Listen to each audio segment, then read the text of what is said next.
Expose Eksekutif Podcast. Talk today to your daily audio diary. Talk today, your daily audio diary.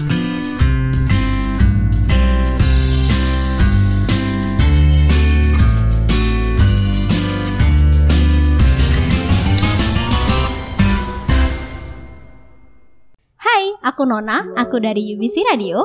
Dan kali ini aku punya kesempatan buat nemenin host podcast BMKM Untidar. Tapi sebelumnya, kalau cuma aku yang ngomong nih hostnya, kita juga perlu kenalan sama tuan rumah dari BMKM nih. Jadi kita ada siapa nih? Oke, halo teman-teman semua. Ya, sebelumnya perkenalkan nama aku Lukman.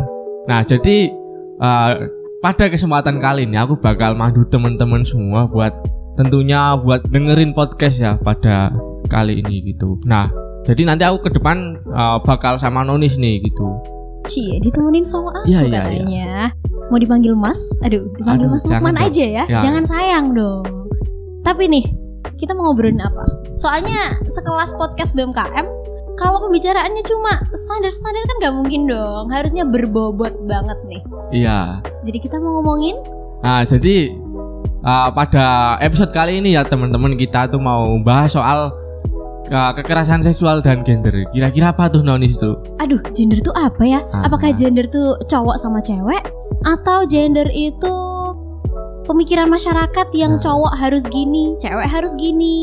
Gimana tuh? Kita butuh narasumber nggak, Kak? Bener sekali. Oke, jadi mungkin sebelum ke situ ya teman-teman mungkin pernah denger ya ada konsep kelamin, kemudian ada konsep gender. Nah, sebenarnya apa sih yang bedain itu semua itu? Mungkin kalau kelamin sendiri kan itu yang melekat dari lahir dan bawaan lahir gitu ya. Misal kayak Nonis ini cewek. Iya bener. Aku cowok. Ih masa? Ya gitu. Terus ada lagi namanya tuh gender itu. Nah, gender ini apa? Gender ini yang peran yang membedakan di masyarakat gitu. Nah, ini semua pengaruhnya dari lingkungan gitu. Nah, lebih jelasnya kayak apa? Mungkin kita bisa nih kepo-kepo lah selama beberapa menit ke depan. Mungkin kayak gitu sih, Nonis. Nah, kita udah menghadirkan nih, Kak, narasumber yang terpercaya. Betul sekali. Sepertinya cantik sekali. Karena ini siapa cewek tuh? loh. Siapa tuh? Langsung ya. Oke. Dan ini nih, mau kenalan sendiri atau mau dipanggil? Aku mau dikenalin dulu aja. Suaranya, oke. Mbak Nada. Aduh, Nada tuh bernada banget ya. Nonis. Apa dulu pas lahir langsung bernada, nggak ewek-ewek, langsung nyanyi? Aku nangis waktu itu langsung bagus sih suaranya. Pantes sih langsung nada ya. Mbak Nada apa kabar? Alhamdulillah baik. Aduh, udah makan? Belum nih. Belum, oke. Katanya habis ini mau ditraktir Nonis ya? Iya, teman-teman yang dengerin podcast jangan lupa langsung habis ini ketemu Mbak Nada dibawain. Mau apa? Nasi Padang. Boleh. Boleh nasi Padang. Oke, Mbak Nada. Aku mau tanya dong. Iya, silahkan. Aku mau tanya, Mbak Nada tuh siapa sih? Kenapa kok berani kesini? Aku tuh sebenarnya cuma seorang mahasiswi Untidar yang aku pengen kasih tahu ke teman-teman semua mahasiswi Untidar tentang pemahaman tentang yang dibilang tadi tentang kesetaraan gender, kekerasan seksual. Mungkin banyak teman-teman yang belum tahu gitu. Ih, tujuannya sangat mulia ya, Mas. Betul sekali. Jadi mungkin teman-teman yang belum tahu ya. Jadi Mbak Nada ini sebelumnya itu masuk di BMKM Untidar gitu. Nah, di situ membidangi apa tuh Mbak Nada? Kalau boleh tahu? Aku dulu sebagai Ketua Forum Perempuan Untidar, BMKM Untidar tahun 2021. Sebagai ketua, di situ aku punya teman-teman yang bantu aku juga buat ngasih pemahaman, ngasih konsep dan juga menaungi. Pada saat itu masih mahasiswi Untidar ya, namun sekarang kan udah berubah namanya jadi Forum Kesetaraan. Betul sekali. Mungkin sekarang lingkupnya jadi lebih luas, jadi benar-benar ada kesetaraan gender antara perempuan dan laki-laki. Ih, keren banget. Nah, mungkin bisa diceritain dikit tuh, kira-kira selama menjabat di Forum Perempuan ngapain aja kah? Apa bikin gerakan apa kah? Boleh. Jadi aku dulu di Forum Perempuan tuh ada beberapa bidang ya. Di situ aku ada pemberdayaan. Di pemberdayaan itu kita memberdayakan perempuan. Pada saat itu masih mahasiswi gitu. Mungkin ada yang punya bakat terpendam kayak kamu yang suka berbicara dan aktif gitu kan. Terus bakat-bakat terpendam itu menjadi suatu kelebihan perempuan kan. Setelah itu kami juga menangani beberapa kasus yang ada di Universitas Tidar gitu. Waduh, kasus ini Waduh, nanti bisa kasus apaan dibahas tuh? nih. Kasus apaan tuh? Lanjut dong, ada pertanyaan lagi nih. Apa tuh? Menimbulkan Gimana? pertanyaan loh tadi jawabannya tuh. Kok punya background interest yang lebih ke apa ya? Ke hal ini gitu. Kesetaraan gender, kekerasan seksual. Kenapa kok bisa punya interest yang lebih ke hal itu? Aku punya interest tuh mungkin karena yang menjadi tujuan aku ya, mungkin banyak banget yang masih awam tentang kekerasan seksual sih. Masih awam, apapun dibilang kekerasan seksual atau masih belum mengerti tentang kekerasan seksual dan kesetaraan gender itu sendiri. Aku hostnya setuju banget lagi. Gimana nih? Kita bikin sendiri yuk. Apa Mau tuh? ikut dong kesetaraan, forum-forum kesetaraan. Siapapun yang denger ini kalau tahu hostnya harus direkrut. Harus ikut forum kesetaraan. Lalu selanjutnya ada apa nih Kak? Tadi kan apa ya, dari mana ada ranah geraknya ya, arah geraknya selama ini. Ya tadilah soal isu-isu kesetaraan gender, kemudian kekerasan seksual. Nah, sebenarnya sih menurut Mbak Nada sendiri gitu, konsep gender ini tuh apa sih gitu? Mungkin kayak gitu itu. Menurut aku sendiri gender tuh sebenarnya secara tampilan fisik kan ada perempuan dan laki-laki ya. Iya, benar. Namun kan perempuan gak harus jadi laki-laki dan laki-laki gak harus seperti perempuan gitu. Ada laki-laki yang seperti perempuan, dia suka bermake up, dia suka dansa, dia suka nari, dia suka masak. Itu kan kadang suka dibilang, ih kamu laki-laki kok suka masak, kamu laki-laki kok make up sih gitu. Padahal menurut aku sendiri ya, dari perspektif aku sendiri itu gak apa-apa gitu. Terus ada perempuan juga yang tomboy gitu. Kamu kok perempuan sukanya berantem, suka misal taekwondo atau pencaksilat gitu tuh. Sebenarnya menurut aku nggak apa-apa, itu semua tuh setara gitu kalau secara gender. Tapi mungkin ada secara lahir, kita dilahirkan sebagai perempuan dan laki-laki itu kan sudah beda ya. Perempuan bisa menyusui, laki-laki tidak gitu. Nah, ya baik. Mungkin ya tadi ya Mbak Nada apa kayak yang aku singgung di awal gitu. Adanya gender ini kan pengaruh dari lingkungan gitu. Bener banget itu. Mungkin aku punya temen tomboy nih, dia bisa aja kepengaruh dari pertemanannya, kepengaruh dari keluarganya ataupun ya orang-orang di sekitarnya. Mungkin kayak gitu sih. Iya. Kayak gitu tuh nih, gimana tuh? Iya, kamu pernah nggak Aku digituin lagi nih? mikir soalnya. Mikir apaan? Kayaknya kok kayak gitu ya. Iya, gimana tuh? Lingkungan aku A, aku ikut ke A, B ikut ke B. Itu kayaknya aku yang nggak punya filter kehidupan ya. Kayaknya aku harus belajar lagi nih. Belajar memfilter teman-teman aku. Kalian membawa pengaruh apa ke aku? Selanjutnya, aduh, ini agak kita meluas ya jawabannya. Iya, betul. Latar belakang, kenapa sih kok ada kata kesetaraan gender? Jadi sebelumnya tuh ada permasalahan apa? Atau mungkin sebab akibat atau gimana? Biasanya tuh kesetaraan mungkin dari dulu ya. Perempuan tuh tidak bisa, contohnya nih, tidak memimpin gitu. Kan kebanyakan pimpinan-pimpinan di Indonesia ini masih kebanyakan laki-laki. Sementara Iya, perempuan betul sekali. membantu gitu kan. Terus apalagi ya? Yang tadi masalah hobi dan yang lain-lainnya. Menurut aku tuh emang sebenarnya tuh nggak masalah gitu, selagi kita masih ada di jalur kita. Jadi itu lebih ke arah karena adanya ketimpangan ya Kak ya. Jadi yang cowok harus gini dan harus lebih tinggi dari yang cewek gitu ya. Iya. Makanya jadi ada kata kesetaraan gender. Oke. Lalu selanjutnya ada pertanyaan apa lagi nih? Iya kayak gitu nih, siapa? Mungkin sebelum lanjut ke pertanyaan seterusnya lah, mungkin Noni sendiri di rumah juga ngalamin pasti nih apa ya kayak mungkin Nonis lihat apa ya, orang tua Nonis kan ada bapak ada ibu tuh, pasti bapak yang kerjaannya harus keluar nih, sedangkan urusan rumah Ibu diserahin gitu ke ya. ibu semua tuh Iya, gitu, padahal kan bener-bener. enggak sepenuhnya kayak gitu kan. Iya, berarti itu juga termasuk ini ya, pengaruh dari stigma masyarakat juga ya. Betul sekali. Stigma itu. masyarakat biasanya itu juga karena budaya sih. Nah, oke, Kita ikut benar-benar budaya. setuju banget. Oke, terus gini, kalau ada kata kekerasan seksual merupakan bagian dari ketimpangan gender. Nah, itu setuju nggak sih dari Mbak Nada? aku setuju akan hal itu. Oke. Tapi definisi kekerasan seksual sendiri menurut Mbak Nada apa? Kekerasan seksual tuh banyak ya, baik secara verbal maupun non-verbal, seperti fisik. Kayak tadi katain, biasanya perempuan, besar banget tuh, misalnya nih ya. Ayo Mas Lukman, Gitu udah kan. pernah belum Itu tuh gitu? Udah termasuk sih secara verbal. Belum ini serius. Ya kok belum sih? Terus Kak, ada apa aja? Terus kekerasan seksual tadi ya. Terus secara fisik mungkin dari KDRT, terus pemaksaan yang kita kamu mau nggak sama aku, itu tuh merupakan dari kekerasan seksual menurut aku. Jadi ajakan-ajakan yang ke arah itu memang Ke bisa arah. dikatakan sebagai kekerasan seksual Iya, verbal. secara verbal. Oke. Tapi jika si korbannya ini nggak mau, itu baru bisa dikatakan kekerasan seksual. Aduh. Dipaksa gitu. Iya, catatannya di maksudnya. situ berarti ya, Mbak. Bener. Kalau sama-sama mau, itu beda lagi, bukan kekerasan namanya ya. Iya. Emang mau have fun aja. Ayo Mas Lukman, ketawa-ketawa kenapa nih? Enggak gitu Merasa nih. tergambarkan kayaknya. Enggak. Aku ketawanya tuh gini miris gitu. Miris dalam artian bahasa-bahasa seperti ini tuh sering dijumpai gitu di tongkrongan. Iya. Bener banget kan tuh, Bener bener kan? Iya. Kayak catcalling, kalian pasti Nah, sering iya, kan? iya, Catcalling. sering. Fit view 08 Iya. berapa nih Mbak gitu. Itu tuh sebenarnya kalau kita pengen gibeng aja Nah, rasanya gitu. tuh orang-orang. Nah, artinya ini tanda apa sih sebenarnya? Tanda bahwa pemahaman teman-teman kita, tongkrongan-tongkrongan kita kan kekerasan seksual ini kan belum sepenuhnya utuh gitu Iya. kan.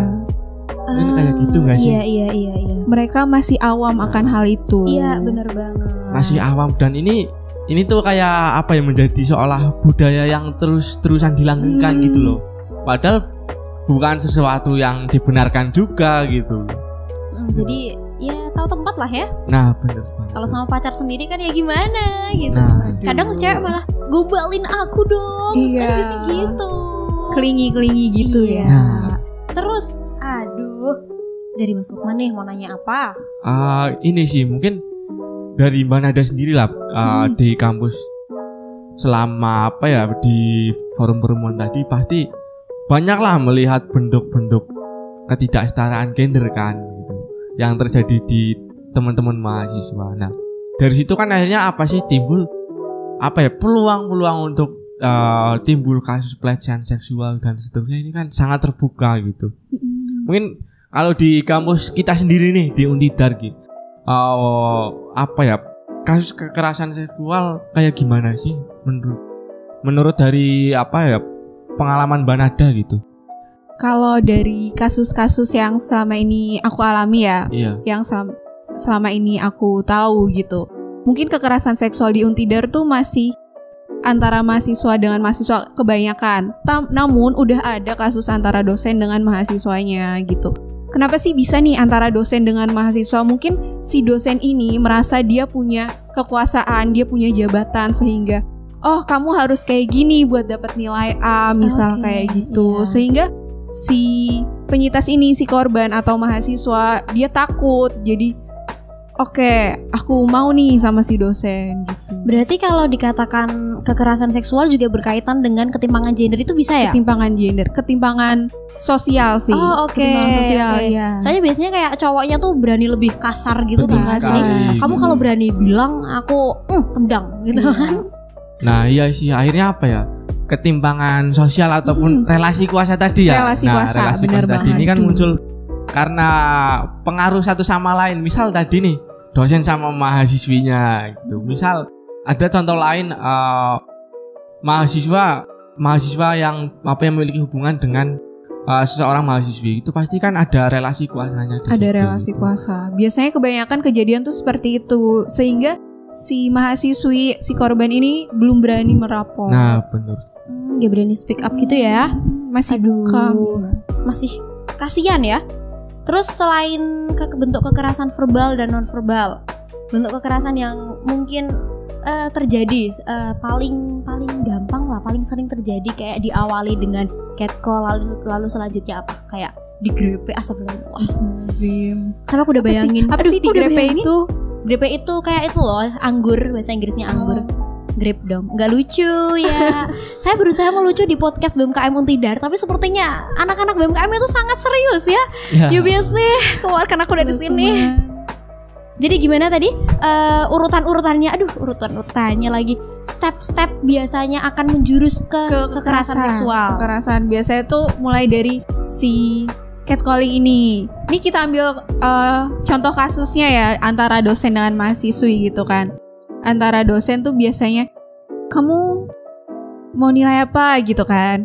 Saya mau A dong pastinya gitu. Terus si dosen mulai, kamu cantik ya, entah apa, dirayu-rayu seperti itu kan. Terus akhirnya sebenarnya mahasiswa ini takut, cuma mereka, aduh aku harus apa, masih belum berani gitu. Kebanyakan perempuan tuh belum ada dasarnya dia untuk melawan gitu kan, belum berani. Terus mulai dari situ mulailah itu kayak yang mungkin seperti yang kamu bilang, atau dari chat biasanya kan. Banyak banget kan sekarang yang ditemui dari chat. Terus mulailah, cuma kayaknya belum sampai yang ke arah situ sih. Sampai seksual banget tuh belum. Aduh, aku jadi kepo deh sama Mas Lukman. Gimana? Aku punya pertanyaan nih. Bener gak sih kalau kekerasan seksual di lingkungan kampus juga disebabkan karena pakaian mahasiswinya yang terbuka, atau mungkin yang ketat-ketat, sengaja duduknya di depan biar ditengok sama dosen, gimana tuh? Atau justru di tongkrongan sengaja roknya dinaik-naikin? Aduh, gimana tuh Mas? Baik, mungkin ini pandanganku sendiri ya gitu, pandangan sendiri. Jadi kekerasan seksual ini kan tidak timbul dari pakaian gitu, tapi itu timbul dari pribadi masing-masing kita gitu. Jadi simpelnya seperti ini. Misal ya memang dari kita pribadi tidak ada pemikiran ataupun inisiasi ke situ, ya mau kita lihat lawan jenis yang berpakaian seperti apapun ya tidak akan istilahnya ada keinginan ke situ gitu. Singkatnya seperti itu gitu. Jadi mindset yang tertanam di pribadi masing-masing ya. Teman-teman hari ini kan, wah ini salahnya perempuan ini gitu. Karena salah siapa memakai pakaian yang seksi dan iya, padahal pakaian gimana aja kalau kamu yang nggak mau ya enggak gitu kan ya. Toh simpelnya lagi, pernah ada itu kasus kekerasan seksual ini yang jadi korban ini malah justru disalahin. Bukan yang berpakaian seksi gitu. Mereka benar-benar, dia korbannya ini benar-benar pakai pakaian yang benar-benar tertutup gitu. Artinya bahwa kan ya bukan jadi alasan lah pakaian tadi gitu.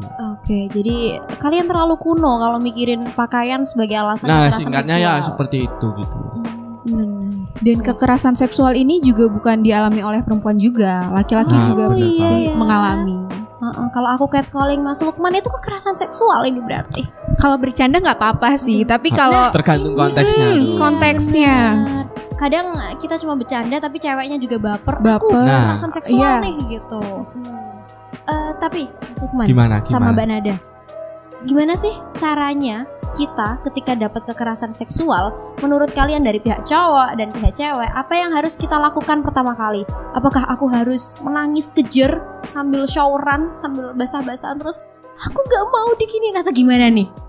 Aku harusnya gimana pertama kalau aku sebagai korban contohnya? Yang harus dilakukan korban itu gimana? Untuk siapa nih? Mungkin dari mana ada dulu nih? Dari narasumber dong. Biasanya kalau setelah kita dilecehkan pasti kita harus ngumpulin mental lagi biar kita berani speak up. Kita harus kumpulin mental dulu. Setelah kumpulin mental, kita mungkin bisa cerita ke orang yang kita percaya. Dari orang yang kita percaya mungkin kita akan sedikit lega nih karena udah berbagi gitu kan. Setelah itu tapi orangnya harus dipercaya, jangan yang apa-apa langsung di-share gitu kan. Ember banget tuh. Iya, diceritain di Twitter ya. Gitu. Terus setelah cerita, mungkin dari situ akan ada pendapat dari teman si korban, dari orang yang sharing ini. Untuk kalau misalkan kekerasannya itu emang sudah berat, itu bisa melapor ke mungkin dari yang Satgas PKS dari situ, atau mungkin yang lebih misal ada visum gitu, bisa ke polisi gitu. Polisi terus bisa Komnas ditangani ya? Bisa ditangani gitu. Dari Mas Lukman gimana nih? Ya kurang lebih sama ya seperti yang tadi dibicarain mana adalah ada banyak cara yang ditempuh gitu ya. Yang pertama ya tadi gitu, mental ya. siapin mental gitu lah. Nah, nyiapin mental ini kan bermacam-macam caranya ya.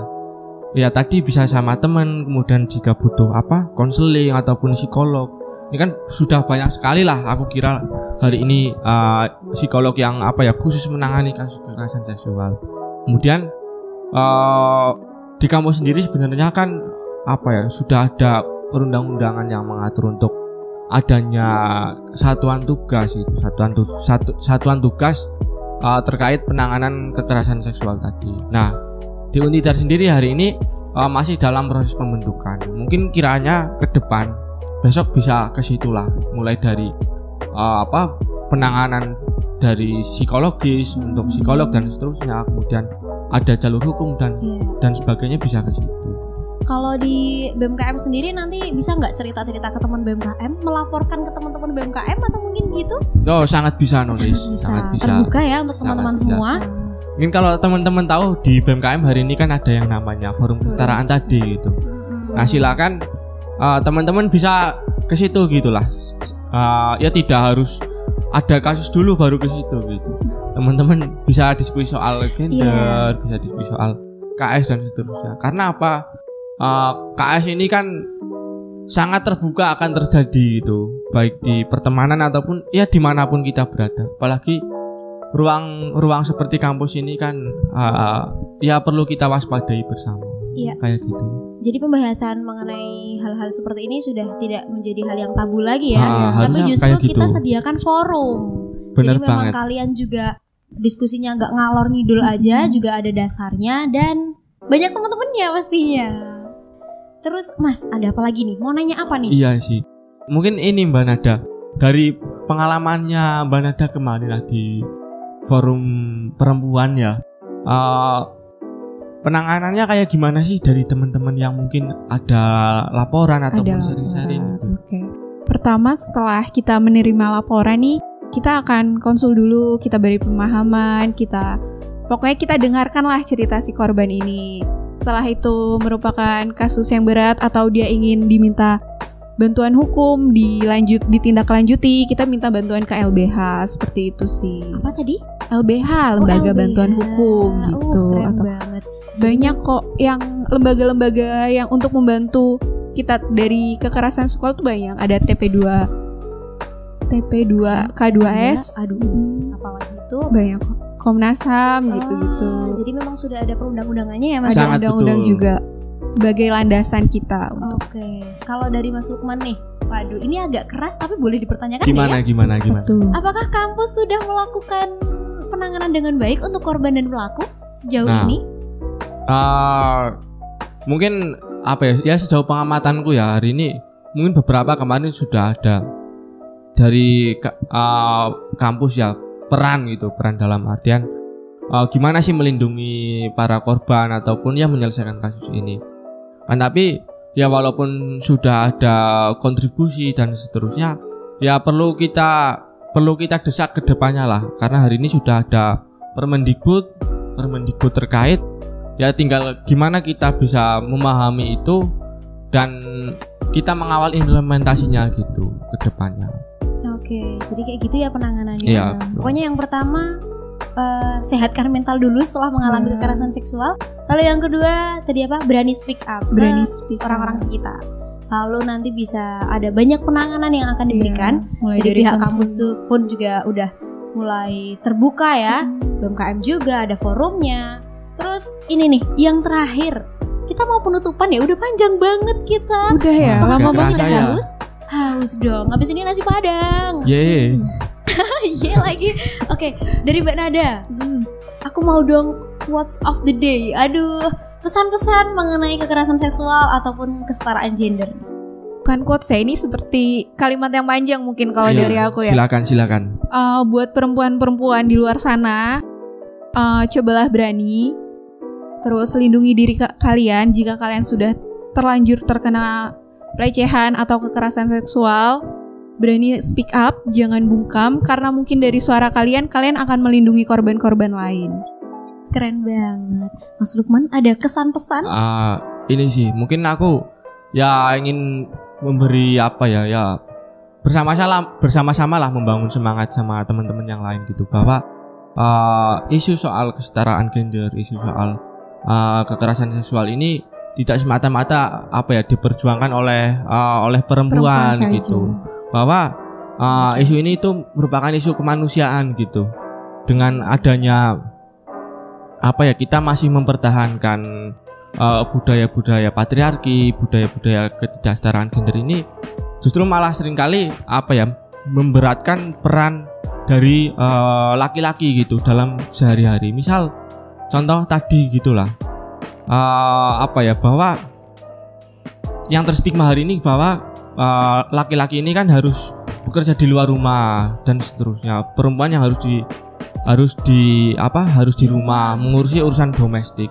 Itu kan tidak sepenuhnya seperti itu gitu, bahwa ya mungkin ada kalanya laki-laki ini memang tidak bisa untuk keluar rumah gitu, entah alasan apapun itu gitu, sehingga mengharuskan si perempuan yang keluar rumah.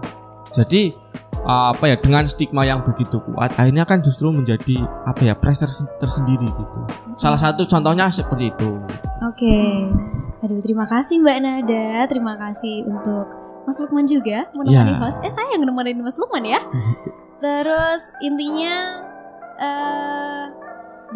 barusan saya lagi mikir, tiba-tiba saya harus bikin kesimpulan sekarang karena penutupan. Intinya kita harus berani speak up ketika mendapatkan kekerasan seksual. Terus kita mulai untuk pikirannya terbuka. Aduh, gemeter lagi barusan ya. Open mindset. Iya, nah, betul sekali. Terus kesetaraan gender harus kita tegakkan. Waduh, jangan ada yang menindas satu sama lain. Kita tetap bestie begitu. Terima kasih Mbak Nada untuk hari ini. Terima kasih Mas Lukman. Terima kasih. Dan terima kasih pendengar Mas? Expose Executive Podcast. Dan find yourself and express your soul. UBC Radio. Bye bye. Saya Nona Anissa. Saya Lukman. Saya Nada. Oke, wassalamualaikum warahmatullahi wabarakatuh.